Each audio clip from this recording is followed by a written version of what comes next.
What's going on, everybody? It's Frito here for Your Overwatch. I was really surprised when I tuned into the OGN show match celebrating the anniversary of Overwatch. Not only is it the entire crew that ran the Apex tournaments years ago prior to Overwatch League, they brought back many of the star players from back in the day. Most of them aren't active to this day to play against each other just for fun. Somehow they also slipped in a hero ban format. Yeah, weird. And I've talked to a few other content creators about this, and it seems to be the consensus that it's really weird for Blizzard to allow anyone to do anything in cooperation with them and not sign off on a thing like this, especially with how against hero bans normally that Team 4 has been in the past. To be clear, this event was streamed on Twitch, but it was also co-streamed and re-streamed on the Overwatch League YouTube page,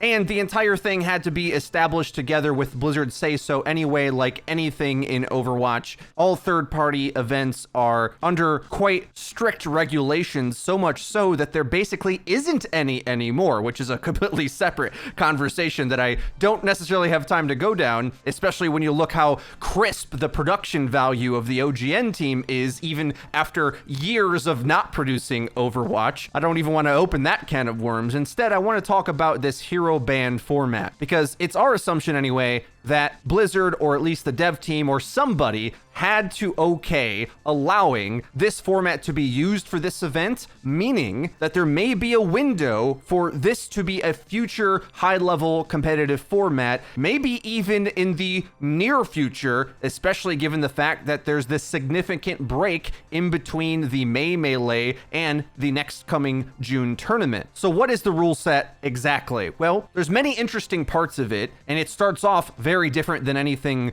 that has really been seriously discussed in my memory anyway. Each team selects 4 bans in sort of a what's called a snake draft format. They take turns going back and forth, starting off with support, then going tank, and ending up with 2 DPS.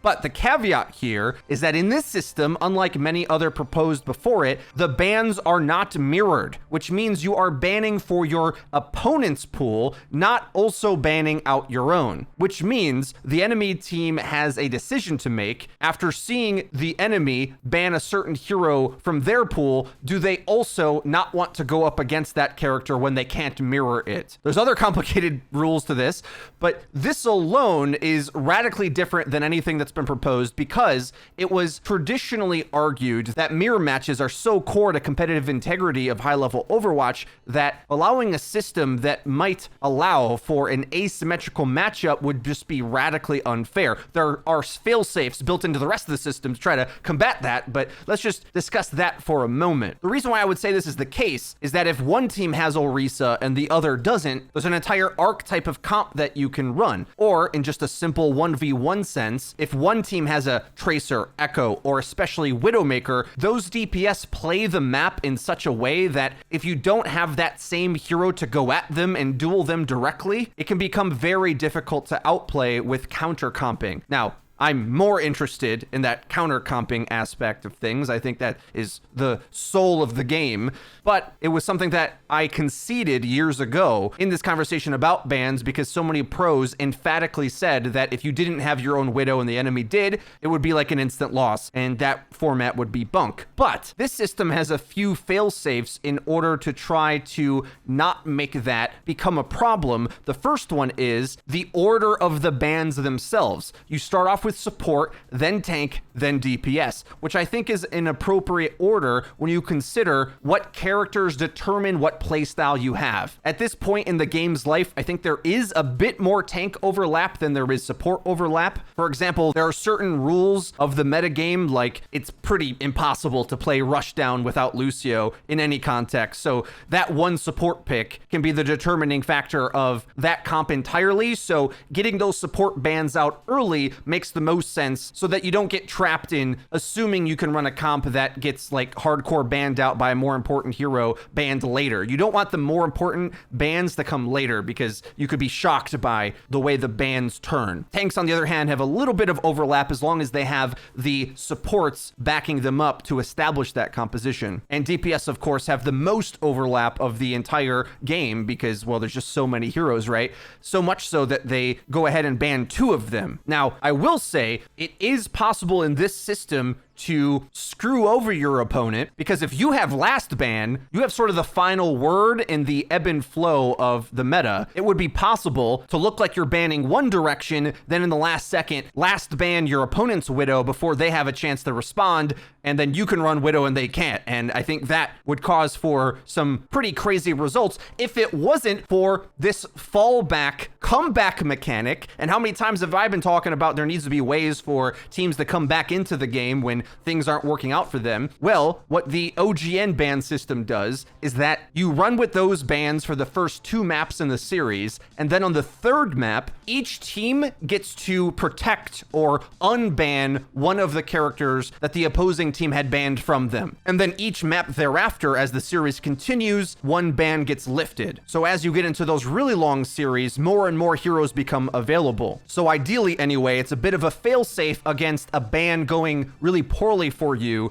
early on in the series. Maybe you have a chance to claw your way back with a playstyle that you can reintroduce on a comeback run. This is very similar to the principles of the system that I back. I first heard it from Huck. Loser pick, 1 ban would be, in comparison to this, a more simple and less intrusive system actually, where with 1 ban, the momentum of how many strategies are available is opposite. In the OGN format, a lot of things are banned early on, and as the series opens up into the later maps, where perhaps this is a better aspect of it, to be honest, teams typically have less practice on the maps they're going to have to play later on in the series, and more strategies being available means that they can kind of fall back onto whatever they're comfortable with, which, let's face it, usually is whatever is the most broken top meta comp. But in contrast, loser pick 1 ban, you really only start to see the effect of the ban as the series goes on. And the power of that ban obviously is weighted towards the losing team, whereas in the OGN format, both teams have equal agency the entire time, which I think is more fair, but perhaps a bit more complicated. However, it would do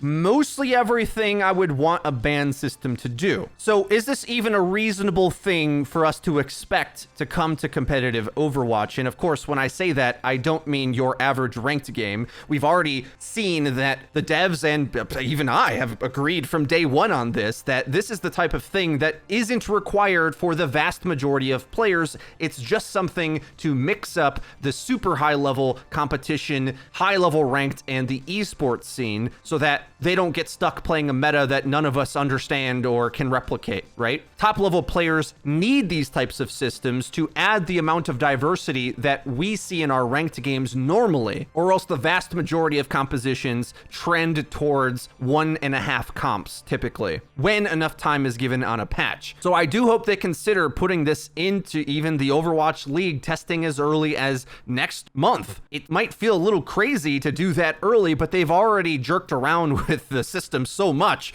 that I can't imagine a world where this gets deemed worse than hero pools, because the truth is, the problem with hero pools, when you don't get to select them yourself, you are completely slave to learning what that new meta is. I really tried to advocate this at the time of hero pools coming out, and hopefully with enough time, more people can understand why I was so upset by hero pools when it originally came out. But having less heroes available for everybody is no different than having them all available in terms of what problem we were trying to solve. I feel like the devs thought we were saying, we want maximum diversity, spin the roulette wheel, let's just see all the heroes get played, and that's not what any competitive-minded player was actually asking for. The reason why ban advocates had been asking for it is to be able to craft your team strategy through the meta, take a slice past it, rather than being slave to it. Hero pools just changes what the meta is haphazardly. Overall, I think this is the best version of this that we've seen so far. I will note that because these games were a show match, none of the gameplay in any way should be taken seriously. They weren't even really utilizing the bans properly in these games. They were mostly picking whatever heroes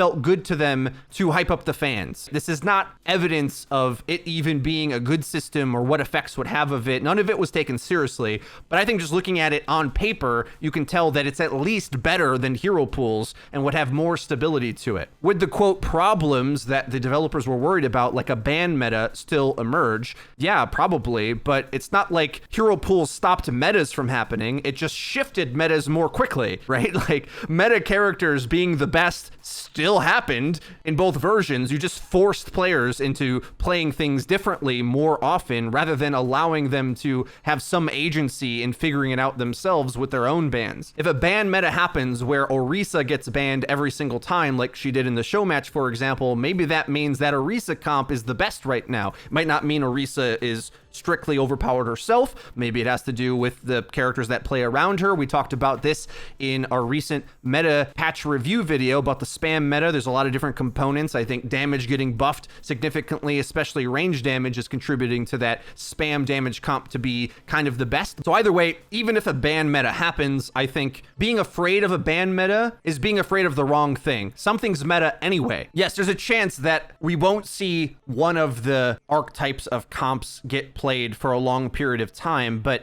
is that worse than always seeing one? Is it bad if a hero's too good that they get permabanned for a while until they're balanced in a way that that's not the case? This change almost feels like a necessity based on the momentum of negative backlash from the pro community and how Overwatch League has sort of dissolved a bit internally and in the viewership.